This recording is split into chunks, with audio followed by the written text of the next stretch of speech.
여섯 번째 날에 대해서 말씀을 함께 나누도록 하는데요.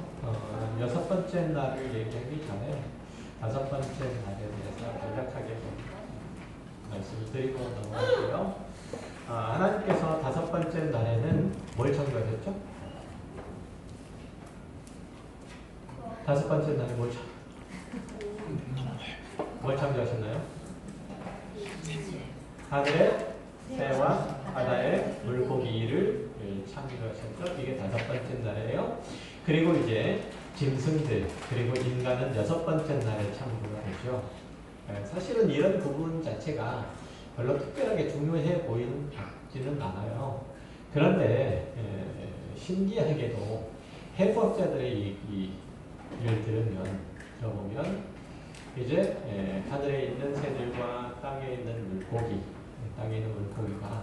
해부학적으로는 다 동일하대요. 그러니까 새는 날개가 있다는 것, 물고기는 지느러미가 있다는 사실을 빼놓고는 해부학적으로 다 동일합니다. 심지어는 그 혈구 자체도 동일할 만큼 그렇게 완벽하게 똑같다는 거죠. 그래서 하나님께서 어떤 이는 창조하셔서 하늘로 보내시고 또 어떤 이는 창조하셔서 바다의 물고기로 보내는 거죠. 그렇게 이제 창조하셨다는 거죠. 같은 날 창조되어서 아까 말씀드렸던 것처럼 하나는 지느러미를 가지고 물속으로 또 하나는 이제 궁창으로 가게 되는 거죠. 창조의 얘기들을 계속 생각을 하다 보면 참 신기하고 놀랍죠. 하나님의 솜씨가 창조 솜씨가 신묘막측하다라는 그런 고백이 안 나올 수가 없는 거죠. 창세기 1장 22절에 보면 하나님께서 다섯 번째 날에는 궁창에 있는 새들과 바다를 헤엄치는 물고기를 창조하시는데 창조하시고 난 다음에 뭘 하시죠? 그 이후로 그들에게 복을 주세요. 그렇죠? 복을 주시되 뭐라고 하죠? 그들에게 복을 주시며 이르시되 생육하고 번성하여 바다에 충만하라. 새들도 역시 마찬가지로 복을 주셨고 그리고 땅에 하늘에 번성하라고 하셨죠. 하나님께서 우리가 좋아하는 복, 우리가 참 좋아하는 복, 중국 사람들도 좋아하죠. 그래서 복을 주시는데 이 사람들에게 복을 주시는 게 아니라 생물에게 복을 주시는 거죠. 하늘에 있는 새들과 바다에 있는 물고기들에게 복을 주셨다는 말이죠. 무슨 의미일까요? 새들을 부자로 만드셨다는 얘기일까요? 바다에 있는 물고기들에게 수질을 맞게 만드셨다는 얘기일까요?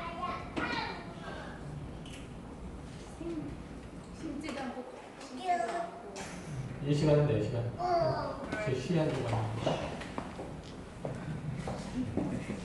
이 시간 4시간이 효명이 시간 아닌데 내가 중간에 치는 시간인데 어떻게 해야 되죠? 우리가 생각하는 복의 개념으로 그렇게 해석을 하게 되면 그냥 복의 개념으로 해석하게 되면 이거는 얘기가 되지 않는 얘기잖아요. 하늘의 새들에게 바다의 물고기에 복을 주셨다는 얘기입니다. 그러니까 성경이 말하고 있는 복은 우리가 생각하고 있는 복의 정의하고는 좀 다르다는 얘기죠. 이 구절에서도 확인할 수 있는 거죠. 바로 복의 의미가 바로 뒷구절에 나오잖아요. 생육하고 번성하고 물과 땅에 충만하게 하는 것. 이게 바로 성경이 말하는 복, 바라크라고 하는 거죠.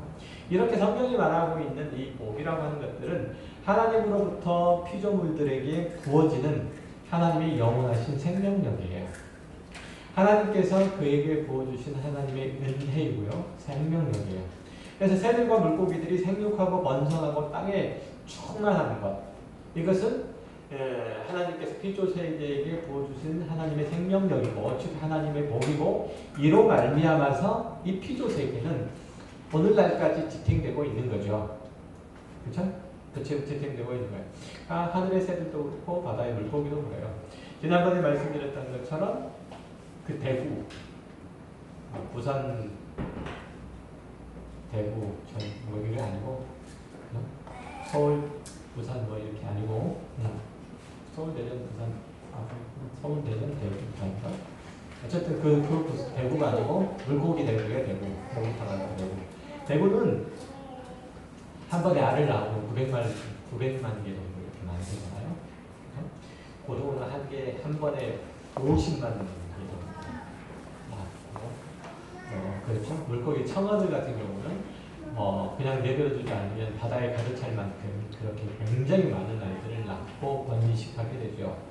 그런데 이 하나님께서 이 많은 하늘의 새들과 바다의 물고기들이 왕성한 번식력을 가지고 번식해서 그들이 자라나게 할 만큼 풍성한 먹을거리를 그들에게 주셨다는 거예요. 그래서 번제케 하셨다는 거죠. 시편 104편 한번 읽어보시겠어요? 2절, 24절부터 29절 한번 읽어주시겠어요?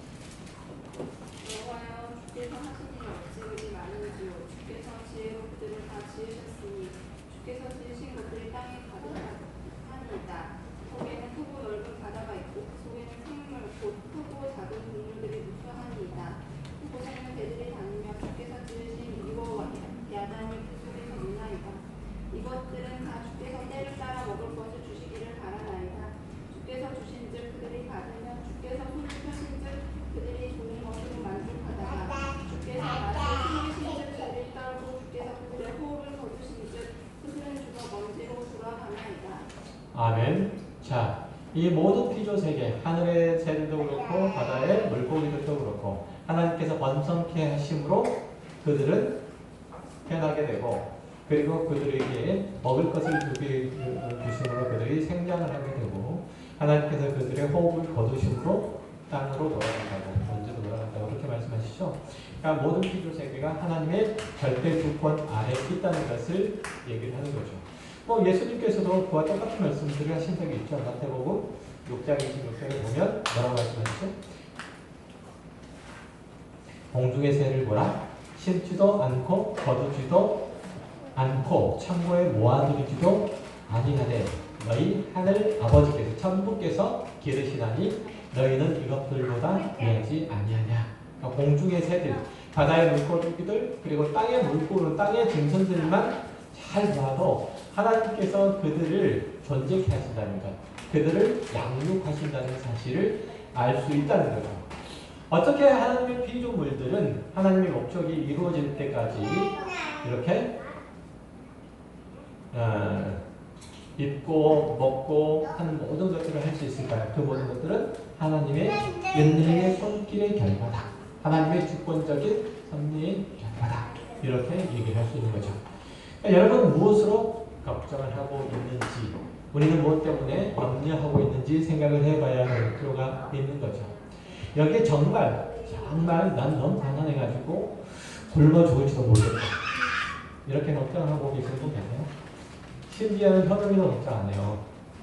현금이 할 수 있는 건 아무것도 없잖아요. 그죠? 아무것도 없어요. 그러나 가장 약한 현금이도 걱정을 하지 않아요. 열심히 꽃갈콘 먹고 있잖아요. 저 은혜가 어디서 나온 걸까요? 그죠? 열심히 꽃갈콘을 자기만 먹을 뿐만 아니라 형에게도 나눠주는 저 넉넉함과 여유로움은 어디서 나온 걸까요? 굉장히 중요한 얘기. 요즘은 노숙자들도 굶어죽지 않아요.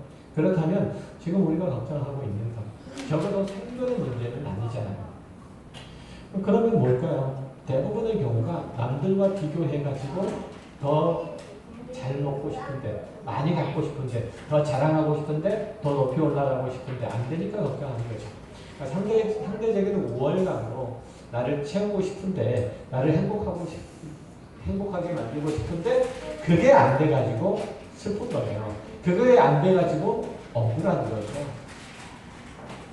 우리는 하나님의 자녀예요. 우리를 이제 자랑하고 증명하는 그런 존재로서 하나님께서 우리를 창조하시고 또 구원하신 것이 아니고 하나님께서 원하시는 하나님의 귀한 사람으로 생육하고 그리고 번성케 하며 하나님의 귀한 그 생명력으로 우리를 채우기 위해서 하나님께서 허락하신 나라로 우리를 채우기 위해서 하나님께서 우리를 부르신 거예요. 우리는 하나님의 생명으로 채워지면 되는 거죠. 하나님의 진리의 말씀으로 양육되면 돼요. 그것 이상 우리가 꿈꾸고 소망할 바가 없는 거예요. 그렇죠? 너희도 먼저 그의 나라와 그의 의를 구하라. 그리하면 이 모든 것을 너희에게 더해 주실 것이다. 이렇게 말씀하시잖아요. 우리가 할 수 있는 것, 그것은 하나님의 형상을 따라 지음받은 존재인 우리로서 하나님의 의를 구하는 것, 즉 다시 말하면 하나님께서 이 땅 우리를 창조하시고 구원하신 목적을 따라 순종하며 살아가는 것, 이게 이제 우리가 할 수 있는 유일한 것이라는 얘기죠. 하나님의 자녀다운 모습을 갖춰 나가는 거예요. 제가 늘상 말씀드렸던 것처럼 아버지가 자녀들을 키울 때, 어머니가 자녀들을 키울 때 모든 것들을 다 공급해주고 그리고 자녀들을 훌륭하게 자라나기를 바라는 것처럼 우리 하늘 아버지도 역시 마찬가지로 우리들에게 때때로 있어야 될 것과 필요한 것들을 공급해 주셔서 우리를 온전하게 키워나가시는 거예요. 그런 하나님이시라는 사실을 절대 잊어버리면 안 돼요. 그런데 성경을 잘 보면 하나님께서 바다와 땅에게 명령하시는 것을 볼 수 있어요. 창세기 1장 20절 그리고 24절 한번 읽어보시겠어요? 20절하고 24절만.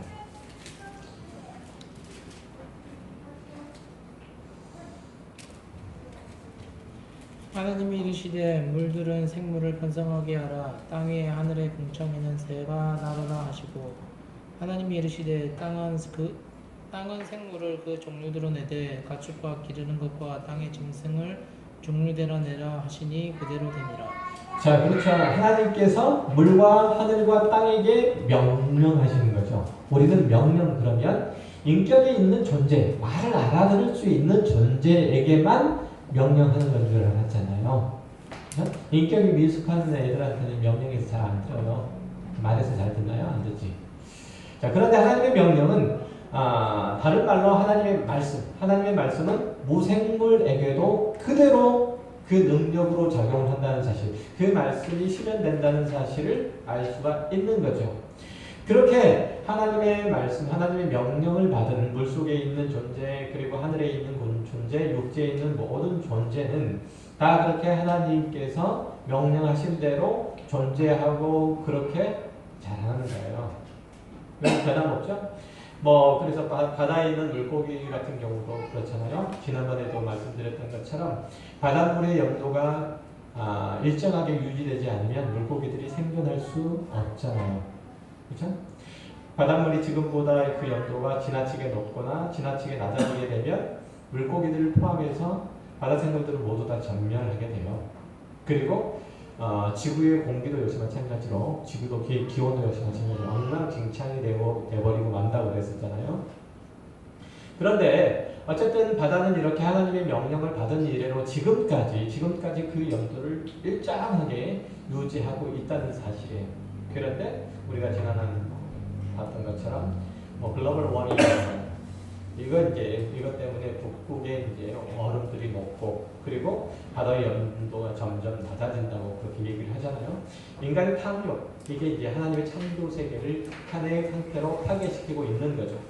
이대로 나가면 얼마 안 있으면 이 바다의 모든 생물이 멸종되고 말 거다. 2030 몇 년인가? 인도네시아 자카르타의 80% 이상이 바닷물에 잠길 거라고 그렇게 우리 눈에 보일 때, 우리가 살아있을 때 2030년인가 35년인가 그걸로 내가 기억하고 있는데 인도네시아 자카르타의 80%인가 85%가 물에 잠기고 없을 거예요. 지금도 열심히 잠기고 있고 그렇다고 얘기를 해줘. 그러니까 우리는 생각할 때 아무도 종말에 대해 관심을 가지고 있지 않고 아무도 이 지구상이 영원한 곳이라고 생각하지 않지만 결국은 모든 자연세계가 그렇게 말해주고 있는 거죠. 이 땅이 영원하지 않다는 사실을 아주 분명하게 얘기를 해주고 있는 거예요. 이렇게 하나님의 명령을 받은 공창도 새들이 잘 날아다닐 수 있도록 그렇게 그 공간을 내주는 거죠. 심술을 부리지 않으므로. 땅도 흙을 내서 하나님께서 짐승을 창조하는데 이렇게 동참하고 이렇게 하나님의 말씀 자체가 능력이 되어서 실현되도록 그렇게 하는 거죠. 그러니까 하나님께서 창조하신 모든 피조 세계는 하나님의 창조의 명령, 그 법칙을 따라서 지금까지 쭉 지속되고 있는 거예요. 물론 인간의 타락, 인간의 범죄와 타락으로 인해서 피조 세계가 어그러지고 어긋나고 훼손되기는 했지만 그럼에도 불구하고 하나님께서 계획하신 그 목적이 이루어질 때까지, 그것들이 성취될 때까지 만물이 존속돼야 되기 때문에 만물은 지금까지 존재하고 있는 거예요. 그러니까 만물은 뭐 때문에 존재하고 있다는 거죠? 만물은 뭐 때문에 존재하고 있어요? 우리의 구속 때문에 존재하고 있어요. 그렇죠? 이게 만물이 존재하는 이유이죠. 그러니까 하나님께서 그것들을 지금까지 지켜내고 있는 거죠. 그러니까 굉장히 어렵고 힘든 상황이지만 그럼에도 불구하고 하나님의 명령들을 그대로 지켜지고 또 인간이 모두 방해해도 불구하고 하나님께서 지으신 세계는 그 상태를 유지하고 있다는 점이죠. 어찌됐든지 간에 훼손되기는 했지만 우리 잘 아는 것처럼 철새 중에 도요새라는 새가 있어요. 혹시 아세요? 도요새라는 새는 굉장히 오랜 시간 동안 한 3주 정도를 날아요. 쉬지 않고 3주 정도를 수천 킬로를 날아요. 남태평양의 타이티 뭐 이런 데서부터 시작해가지고 알래스카까지 날아가요. 보통 한 번에 엄청나죠. 안 쉬고 날아가요. 그게 신비라고 그래요. 수천 킬로를 날아가는데 알래스카에서 보통은 알을 낳고 다시 타이티로 돌아가요. 알을 낳고 새들이 어느 정도 새끼 새들이 어느 정도 날 수 있을 때쯤 되면은 날아가요. 그런데 그 새끼들도 어미새가 되면은 그게 또 날아와요. 타이티로 안 배웠는데 가는 길을 모르는데 어쨌든 날아와요. 날아왔다가 또 월동을 하고 또 이렇게 날씨가 제법 풀리면 알래스카로 돌아가요. 그리고 거기서 또 알을 낳아요. 그것도 내려와요. 이렇게 움직인단 말이죠. 신비하기가 짝이 없어요. 그러니까 한 번도 안 쉬고 그렇게 하고 한 번도 가보지 않는 길인데 그 길을 가요. 그러니까 정확하게 그렇게 한다는 거죠. 알래스카 연어 같은 경우도 역시 마찬가지예요. 우리가 연어의 길들을 보면 그러잖아요. 태평양이나 대서양에 살다가 정확하게 4년째 되면 알을 낳으러 올라가요. 어디로 올라가냐면 자기가 태어난 고향으로 올라가요. 열심히 올라가가지고 자기네 태어난 고향으로 올라가면 거기서 알을 낳고 몸이 흐물흐물 해가지고 죽는데 보통은 이제 새끼들한테 이렇게 뜯겨 먹여서 이제 죽임을 당하는 하여튼 죽게 되죠. 그러니까 이게 이제 그렇게 새끼들은 그 어미의 그 살을 먹고 자라다가 어느 정도 성체가 되면 걔네들도 역시 마찬가지로 강원도에 좀 더 내려가가지고 자기네 부모가 살았던 태평양이나 대서양으로 가요. 놀랍잖아요. 한 번도 가본 적이 없는 태평양이나 대서양으로 가서 거기서 또 지내다가 또 알을 낳을 때쯤 되면 올라오고 뭐 이렇게 되죠. 그러니까 뭐 연어 같은 경우나 뭐 은어 같은 경우도 역시 마찬가지잖아요. 보통은 알을 낳아가지고 알을 이렇게 바다에 강에다 뿌리면 걔네들이 알아서 부화해서 내려갔다가 다시 올라오잖아요. 그래서 우리가 잡아먹기도 하는데 대부분 그렇게 하는 것이죠. 그러니까 이게 이제 하나님께서 정해진 질서이고 법칙이라고 하는 거예요. 그러니까 물고기들과 새들과 짐승들이 창조되자마자 하나님의 그 명령, 하나님의 그 말씀을 따라서 움직이기 시작했단 말이죠. 그들이 생각할 때 창조가 되고 난 다음에 이제 어떻게 살아야 돼? 태어나고 난 다음에 뭘 먹고 살지? 이렇게 생각하지 않는다는 거예요. 그렇게 고민하지 않는다는 거예요. 성경에 짐승들이 그것 때문에 고민하고 우왕좌왕했다는 구절은 성경에는 없어요. 그렇죠? 만물은 그냥 창조되자마자 자기들 속에 새겨진 하나님의 명령, 하나님의 말씀을 따라서 그냥 움직이기 시작한 거예요. 하나님께서 그들 모든 것 안에 본능이라고 하는 형태로 그들에게 심어주셨기 때문에 그래요.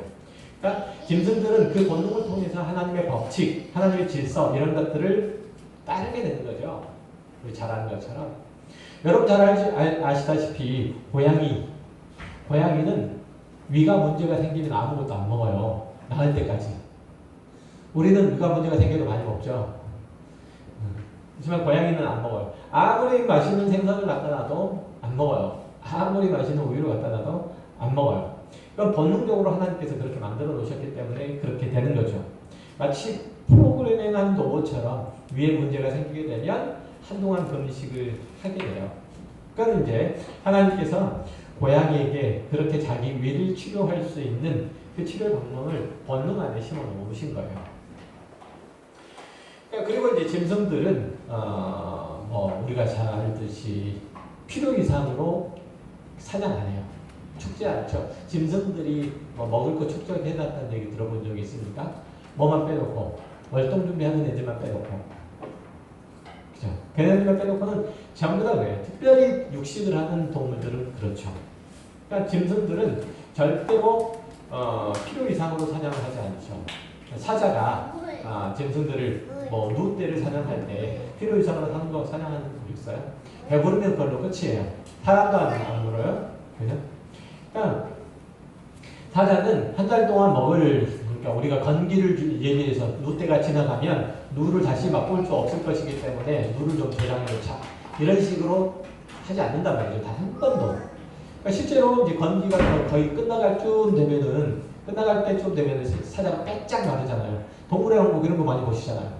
그런 거 보면 건기가 거의 다 끝날 쯤 우기쯤 올 때쯤 되면은 누가 돌아올 때쯤 되면은 그 사자 중에서 굶어서 죽는 애들도 많이 생기기도 하고 그래요. 자, 그리고 지내다가 또 우기가 오게 되면 누떼가 또 지나가게 되니까 잡아먹고 살고. 그동안 이제 꼼짝없이 굶는 거죠. 그러니까 한 끼 식사면 그걸로 족하다는 거죠. 그런데 인간 절대로 그렇지 않아요. 유독 인간만 탐욕을 부리게 되죠. 그건 이제 인간에게 있어서 자유의지라고 하는 것들이 있기 때문이고 이 자유의지가 어떻게 됐다는 거죠? 오염됐다는 것, 타락했다는 것들 때문에 이런 문제가 생기는 거죠. 거기에 대해서 이제 우리가 다음 주에 다시 한번 설명을 하게 될 거고 하나님께서 어쨌든 우리 인간에게 하나님의 형상을 따라 지으셨기 때문에 이렇게 자유의지를 주셨고 인간은 그 하나님의 형상 안에 들어있었던 하나님의 자유의지 자 이것들을 이용해서 본성 안에서 하나님께 의존하고 또 하나님의 말씀을 따르고 하나님께서 우리를 창조하신 그 목적을 훌륭하게 성취해야 됐는데 그것을 이용해서 뭘 하게 되는 거죠? 하나님의 말씀, 하나님의 창조의 목적을 순종하고 따르는 게 아니라 오히려 그것을 가지고 하나님의 창조 질서를 회방하고 그리고 하나님께서 그를 지으신 목적을 이탈해서 자기 멋대로 죄를 짓고 살아가는 거죠. 그러한 인간의 범죄 자체가 바다와 땅과 공창 이런 전부에도 저주를 받게 만들잖아요. 그래서 바다와 땅과 하늘이 그로 말미암아 인간으로 말미암아 저주를 받게 되고 그렇게 피해를 입은 거예요. 그러니까 인간이 범죄하자 하나님께서 땅을 저주하시잖아요. 그죠? 땅을 저주하셔서 어떤 일들이 일어나죠? 가시와 엉겅퀴가 나요. 그죠? 이것은 하나님께서 처음 창조하셨을 때 있었던 것이 아니에요. 일종의 얘기하면 가시와 엉겅퀴도 그렇고 모든 잡목들이 다 그래요. 모든 쓸데없는 잡들이 그렇게 해서 생긴 거죠. 그러니까 예를 들면 장미옷, 가시 이건 원래부터는 없었던 거예요. 이런 얘기죠. 그러니까 인간의 타락이 만물의 형태를 그렇게 변성시킨 거죠. 그리고 이제 땅이 원래 가지고 있었던 것들도 역시 마찬가지로 그 생산성이 저하게 되게 되는 거죠. 노아가 아니고 아담이 뭘 할 수 있어야 됐어요? 땀을 흘려야 먹을 수 있게 됐어요. 땀을 흘리지 않아도 먹는다는 것은 일하지 않는다는 의미가 아니고 땀을 흘린다는 얘기는 뭘 얘기하는 거죠? 땀을 흘린다는 얘기.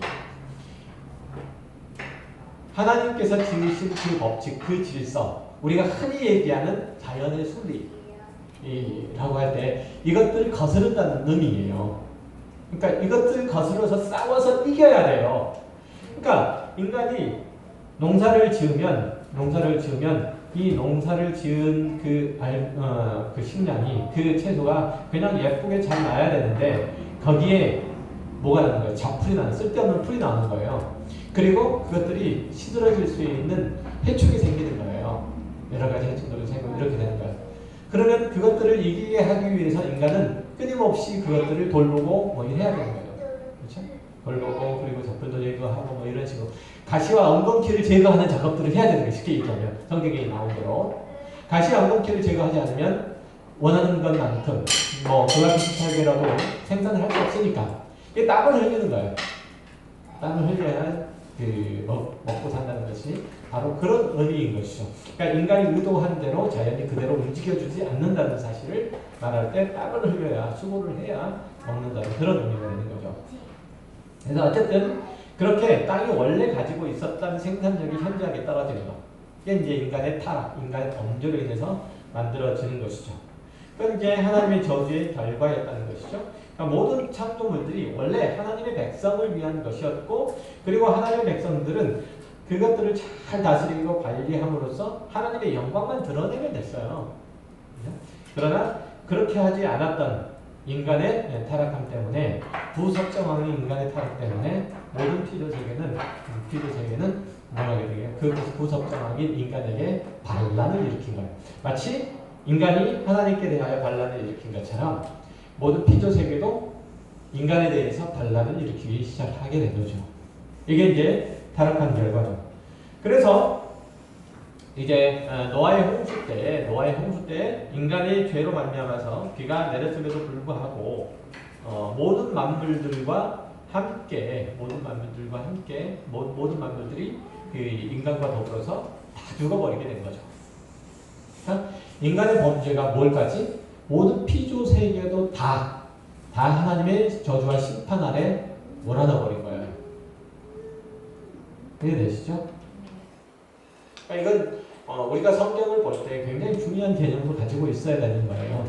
그러니까 하나님께서 나를 하나님의 자녀로 부르셨잖아요. 나를 어떤 곳에 보내셨잖아요. 하나님의 자녀뿐만 아니라. 그러면 나로 인해서 뭐라고? 하나님의 통치가 나를 통해서 내가 있는 존재하는 곳에 흘러가 있어야 될까요? 안 해야 될까요? 흘러가 있어야 되는 거죠. 하나님의 통치가 내가 존재하는 곳에 있어야 돼요. 평안해져 가야 되는 거죠. 그런데 그렇게 안 되면 어떤 일들이 일어날까요? 그렇게 안 되면 당연히 나로 인해서 편만해야 하나님의 통치가 안 이루어지고 하나님의 생명력이 나를 통해서 안 흘러가게 되니까 다른 것들도 저주를 받게 될 수밖에 없는 거죠. 저주 가운데. 그렇죠? 다른 사람들도 역시 마찬가지죠. 그러니까 하나님의 나를 먼저 부르신 것에 대한 우리의 책무에 대해서 꼼꼼히 생각해 봐야 될 이유가 있는 거죠. 그러니까 우리가 삶의 자리 가운데서 주의 복음을 증거하고 주님께서 베풀어 주신 은택에 대해서 감사하며 그것들을 나눌 수 있다는 것, 그죠? 하나님의 복음을 증거할 수 있다는 것. 이것은 선택의 문제가 아니고 어떤 의미에서 볼 때는 하나님의 생명이 나를 통해서 그들에게 흘러가야 한다는 하나님께서 나를 부르신 목적에 대해서 온당하게 반응하는 것, 순종하는 것이라고 생각을 하면 그것은 쉽게 이제 지나쳐 버릴 수 있는 문제는 아니죠. 어쨌든 그렇게 인간이 부섭정함으로써 피조 세계에 하나님의 생명을 풍성하게 전달해야 되는데 그렇게 하지 못하다 보니까 피조 세계가 하나님의 저주와 심판 가운데 있을 수밖에 없게 되는 거예요. 그래서 하늘과 땅의 마지막 날에도 그러잖아요. 하늘과 땅이 다 불에 타 없어져요. 불에 타 체제가 다 없어지잖아요. 걔네들이 뭔 죄가 있길래? 그렇죠? 그런 거예요. 그러니까 천지 만물들이 우리를 보고 얼마나 많이 보면 하겠어요. 어떤 의미에서 볼 때. 그러니까 인간이 타락하자 인간은 하나님으로부터 부여받은 만물의 지배권 이걸 상실해버리게 된 거죠. 그러니까 당연하죠. 인간 때문에 자기들이 저주를 받았는데 그들이 인간의 다스림에 복종하겠어요. 그래서 인간은 오히려 짐승들에게 잡아먹게 된 신사가 되기도 하고 뭐 그렇게 돼버린 거죠. 인간이 다스리고 관리하고 정복하는 그런 역할과 의무의 상당한 부분들을 상실하게 되고 오히려 약탈자가 되거나 아니면 포식자가 되거나 그렇게 돼버렸습니다. 자, 인간이 다스리고 짐승들은 인간의 통치를 받아야 하는 게 하나님께서 세워주신 질서였단 말이죠. 이것은 변함없어. 그런데 인간의 타락으로 인해서 질서가 무질서로 바뀐 거죠. 하나님께서는 그 무질서를 다시금 질서로 세우실 거예요. 그게 어떤 나라? 하나님의 나라. 하나님의 나라예요. 그게 이제 상징적인 표현을 보면은 이사야 51장이라든지 이런 데 보면 나타나잖아요. 그죠? 상징적인 표현으로 보게 되면 그 질서, 만물이 하나님의 통치 질서 아래 세워지게 될 거라는 사실들을 얘기를 하는 거예요. 한번 찾아볼까요?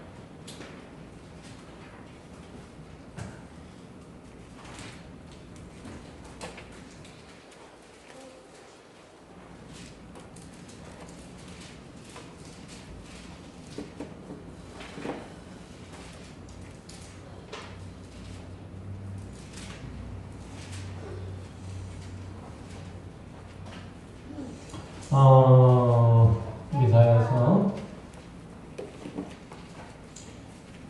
66장 한번 볼까요? 66장.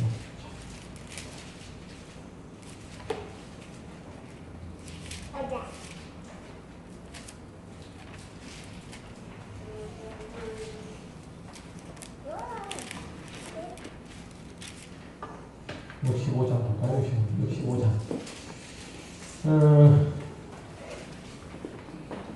65장 맨 마지막 절 24절 25절 볼까요? 그들이 부르기 전에 내가 응답하겠고 그들이 말을 마치기 전에 내가 들을 것이며 이리와 어린 양이 함께 먹을 것이며 사자가 소처럼 즙을 먹을 것이며 뱀은 흙을 양식으로 삼을 것이니 나의 성산에서는 해함도 없겠고 상함도 없으리라. 주님께서 말씀하신 이 말씀들과 똑같이 그런 거죠. 그러니까 하나님께서 창조하신 모든 창조, 피조 세계, 이 피조 세계들이 하나님께서 주신 그 생명과 하나님께서 주시는 그 질서 안에 온전히 바로 세워지는 거죠. 이게 하나님의 나라의 완성이라고 보면 돼요.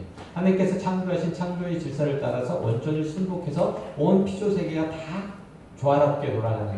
이게 하나님의 나라인 거죠. 인간은 역시 마찬가지로 그 하나님의 통치 질서에 합당한 자로 그렇게 세워지는 거죠. 그러니까 하나님께서는 그 무질서를 질서로 세우시는데 그게 하나님의 나라고 이 하나님의 나라가 잠깐이나마 보여지던 때가 있었어요. 그러니까 피조 세계가 인간의 통치와 인간의 명령에 순종하여서 따르는 때가 있었어요. 언제일까요? 때가 실제적으로 있었어요. 피조 세계가 모든 그 동물들이 인간의 통치, 인간의 지배 여기에 이제 순종할 때가 있었어요. 언제일까요? 언제? 타락하고 난 다음에도 언제? 빙고 노아 때요. 그죠?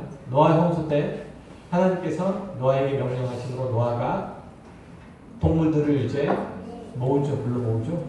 그죠? 부정한 것은 암수 몇 쌍씩? 암수 몇 쌍씩? 두 쌍씩. 정한 것은 암수 몇 쌍씩? 7쌍. 몇 쌍씩? 7쌍씩. 7쌍씩 이렇게 불러서 모아들이시잖아요. 그때 동물들은 그 노아의 통치, 노아의 부름에 순종해서 하나님 그 나오게 되거든요. 방주 안에 있었을 때도 하나님께서 세우신 대로 노아가 그 동물 식물들마다 칸칸이 그 노아라는 영화 보셨나요? 노아라는 영화 보시면 거기도 칸칸이 막혀져 있어요. 칸칸이 막혀져 있는 형태는 아니었을 거예요. 절대로. 그냥 아마 5만 작품이가 다 한꺼번에 다 들어갔을 거라고 봐요. 그래야지 효율적으로 이 동식물들을 큰 식물이나 또 자연식물을 이렇게 할 수 있었을 겁니다. 물론 이제 약간의 구분들이 있었겠지만 어쨌든 그렇음에도 불구하고 뭐 큰 동물들은 조그만 동물들 잡아먹지 않고 그렇게 할 수 있었다는 거죠. 그러니까 무질서의 세계가 잠깐 동안 질서의 세계로 있었던 게 노아의 방주 안에서예요. 그러니까 다시 말하면 노아의 방주 안에는 그야말로 어떤 의미에서는 미흡하지만 어느 정도 완성된 하나님의 나라가 그 안에 있었다는 거죠. 그래서 그 노아의 방주는 누구를 얘기를 한다고 그랬죠? 예수 그리스도를 얘기한다고 그랬었잖아요. 거기에 이제 그런 문제들이 이제 그런 이제 회복들이 있었던 거죠. 그러니까 노아는 그 방주에 있는 동안에 그 동물들을 잘 다스렸고 또 관리하고 그랬다 보호해줬다는 것이죠. 그러니까 그게 바로 태초에 하나님께서 우리 인간들에게 주셨던 역할, 그 사명이 된 거예요. 그러니까 그런데 인간의 타락으로 그 질서가 깨지게 된 거죠. 그러나 인간의 타락으로 상당 부분들 훼손되거나 뒤틀리긴 했지만 인간을 중요한 천지 만물들은 하나님께서 주신 그 질서, 그 법칙을 따라서 성실하게 살아가고 그리고 움직이고 있다는 거죠. 따라서 이제 우리는 시편 기자의 말이나 욥기서에 나오는 그 얘기들이나 이런 것들처럼 새와 물고기와 짐승들, 자연들을 통해서 우리의 타락의 어떤 실존들 그리고 하나님의 위대하심 이런 것들을 배울 필요가 있는 것이죠. 그러니까 여전히 대자연이 하나님의 명령, 하나님께서 주신 그 명령에 순종하고 있다. 어떤 의미에서 본능이라고 하는 어떤 형태를 통해서라도 순종하고 있다는 사실들을 우리가 배우고 거기에 순종해야 될 필요가 있다는 거죠. 자, 계속해서 25절을 보면 하나님께서 짐승들을 그 종류대로 지으셨다는 얘기가 나와요. 여러분, 성경이 왜 종류대로 그러니까 종류대로라고 하는 단어를 반복하고 있는데 종류대로라고 하는 헬라어 단어는 히브리어 단어 많이 봤거든요. 히브리어 단어는 루후네후라고 하는 그런 단어예요. 루후네후가 아니고 르미네후라는 단어인데 이 단어는 그야말로 어떤 캐터고리가 있으면 그 캐터고리 안에 그 종류들로 갇혀져 있는 거예요. 그러니까 이게 열린 형태가 아니라 닫힌 형태로 있는 거예요. 종류대로 나타나는 것은 그런 의미인 거죠. 하나님께서 창조하신 모든 창조의 세계는 종류대로 있는 거예요. 그러니까 창조의 캐터고리는 그 상태로 지금까지 이어져 있는 거예요. 진화론자를 얘기하는 것처럼 대진화 이런 것들은 있을 수는 절대로 없는 거예요. 종에서 종을 넘어가고 이런 건 절대로 없다는 거예요. 절대로. 그러니까 그걸 이제 소진화, 그러니까 종에서 약간의 진보한 형태의 어떤 다른 것이 나타날 수 있고 이럴 수는 있지만 종에서 종을 넘어가는 일들은 결단코 없다. 왜냐하면 하나님께서 처음부터 새와 물고기와 모든 동물들을 그 종류대로 창조하셨기 때문에 당연히 그런 거예요. 그러니까 파충류가 포유류가 되고 양서류가 파충류가 되고 이런 거는 절대로 없는 거예요. 없는 것. 그 안에 다 들어있는 거죠. 자, 계속해서 30절을 보게 되면 하나님께서 그 모든 피조물들에게 먹이를 선수 공급하시는 것들을 볼 수 있죠. 한번 읽어보세요. 30절. 또 땅의 모든 인상과 하늘의 모든 새가 생명에 있어 땅에게는 모든 새에는 내가 모든 풀을 먹을 거리로 주노라 하시니 그대로입니다. 자, 하나님께서 사람에게는 뭘 주셨어요? 곡물, 열매, 채소 뭐 이런 것들을 음식으로 주셨고 새와 짐승들에게는 풀, 이것을 먹을 거리로 주셨죠. 그러니까 존재하는 모든 것들은 하나님께서 먹이신다는 얘기죠. 그리고 이제 각자 이 먹을 거리들을 하나님께서 다 분리시켜 주셨어요. 만약에 그게 혼재되어서 막 나타났다면 어떻게 될까요? 인간이 먹을 게 아마 없었을 수도 있어요. 그렇게 되지 않고 새가 먹을 거, 물고기가 먹을 거, 그리고 땅의 짐승이 먹을 거 이런 것들 다 분리시켜 놓으셔서 우리들이 인간이 풍성한 식탁을 누릴 수 있도록 해주신 거죠. 그러니까 우리가 지금도 남의 밥그릇을 넘겨다 볼 필요가 없는 거죠. 각자에게 주신 것들을 가지고 하나님께 영광을 돌리고 살아가면 그게 되는 거죠. 그러니까 저 사람의 밥그릇은 왜 나보다 큰가? 저 사람은 능력도 작은데 왜 나보다 더 많이 누리고 사는가? 이렇게 고민할 이유도 없고 불평을 토할 이유도 결코 없는 거죠. 여기 보면 인간을 포함한 모든 짐승과 새들이 처음에는 오직 채식, 풀만 먹었다는 사실을 알 수 있죠. 그런데 인간과 짐승이 언제 고기를 먹기 시작했어요? 노아의 홍수 이후에 이제 고기를 먹기 시작하게 됐죠. 뭐 식물들이 모자라서 그렇게 했다는 얘기도 있고 뭐 다양하게 이유가 있겠지만, 그러니까 한참 이후의 일들이겠죠. 일단은 모든 피조 세계가 다 하나님의 심판 가운데서 사라지고 나고 없어지게 된 거죠. 그리고 이제 땅에는 뭐만 남게 되잖아요. 대부분 땅에 뭐가 남게 되죠? 이제 하나님께서 이제 노아를 통해서 들이신 이제 동물들만 남잖아요. 그리고 이제 땅이 딱 이렇게 물기가 가시게 되고 묻이 드러나고 뭐 이렇게 해서 자라나게 되는데 거기서 맨 먼저 자라나는 게 뭘까요? 몇 년생 소나무 뭐 이런 것들, 뭐 사과나무, 배나무 이런 게 나올까요? 아니죠. 1년생 풀부터 나오겠죠. 그렇죠? 1년생 풀들이 왕성하게 자라나게 되면 거기에 이제 그 풀을 먹고 자라나는 동물들이 생존하게 되고, 그 나머지 것들은 1년생 풀을 먹지 못하는 것들은 짐승을 잡아먹을 수밖에 없거든요. 그래서 지금 육식을 하게 되는 인간도 역시 마찬가지죠. 그래서 노아의 홍수 이후로 인간의 수명이 현격하게 이제 줄어들죠. 여러 가지 이유가 있지만 육식도 한 원인이라고들 얘기를 하잖아요. 그러니까 우리가 잘 아는 것처럼 노아의 홍수 전에는 비가 내렸나요? 안 내렸나요? 비가 내렸나요? 안 내렸나요? 홍수 전에는 비가 안 내렸어요. 그죠? 비가 안 내렸어요. 그러면 땅의 물은 어떻게 공급됐나요?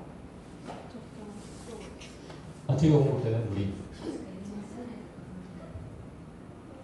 밤에 안개가 쫙 끼고, 그쵸? 안개가 쫙 끼고, 이따가 아침이 되고 해가 뜨게 되면 이게 은결에서 내려오죠. 그게 뭐죠? 이슬이죠, 이슬. 이런 형태로 이제 공급이 됐었죠. 그러니까 지금보다 이제 속도가 좀 있었지만, 어쨌든지 뭐 비닐하우스 뭐 그런 식으로 그렇게 돼 있어가지고 하늘에 공기층 그 수증기층이 있어서 그 수증기층이 자외선을 막아줬고 그리고 커다란 돔처럼 해가지고 자외선도 막아줬고 그리고 이제 아침 저녁으로 그렇게 수분도 공급해주고 그런 역할들을 했는데 하늘의 공창들이 열림으로 그것들이 다 제거되게 된 거죠. 제거되게 됨으로써 이제 인간의 수명도 그런 말미암아 자외선 같은 거라든지 이런 같은 거에 대해서 단축되게 되고 동물도 역시 마찬가지로 그렇게 됐다는 그런 얘기들이 있어요. 거기까지 뭐 그렇다라고 그렇게 얘기할 수는 없지만 어쨌든지 그 인간이 살아가는 모든 삶의 터전 그 환경이 노아의 홍수로 즉 인간의 타락과 범죄로 인해서 범죄와 타락으로 인해서 이제 파괴되게 됐고 그것이 어느 정도 회복되기는 했지만 그럼에도 불구하고 그것은 온전한 형태가 아니므로 타락한 그 결과를 어느 정도 우리는 안고 살아가도록 그렇게 되는 거예요. 그러니까 우리 구속받은 하나님의 백성들도 역시 마찬가지예요. 마찬가지로 구속받았지만 우리는 하나님의 자녀가 분명히 됐고 새 사람이 됐지만 우리가 가지고 있었던 과거의 나쁜 습관이라든지 아니면 가치 이런 것들이 여전히 남아서 우리를 힘들게 하고 고통스럽게 만들죠. 그렇죠? 만들죠. 이것은 뭘 기억하라고 하는 거예요? 너의 과거를 기억하라는 얘기예요. 다른 의미도 있지만 뭘 기억하라는 거예요? 너의 과거. 언제적 과거? 네가 죄인으로 있었을 때 그 과거 기억하라 이런 얘기예요. 그러니까 하나님 한 가지 하나님께서 지금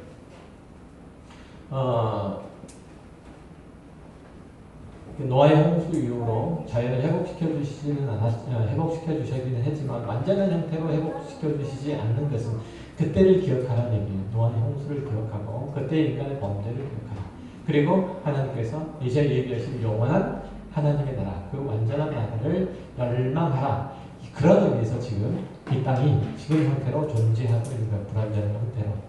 그러니까 우리가 영원한 하나님의 나라에 들어가게 되면 그 나라에서는 이제 하나님 예수 그리스도께서 이 새 하늘과 새 땅을 가지고 오시면 그때는 완전한 형태로 존재케 될 거예요. 우리는 영원토록 하나님과 함께 살 거예요. 다음 시간에 연대서 하겠습니다.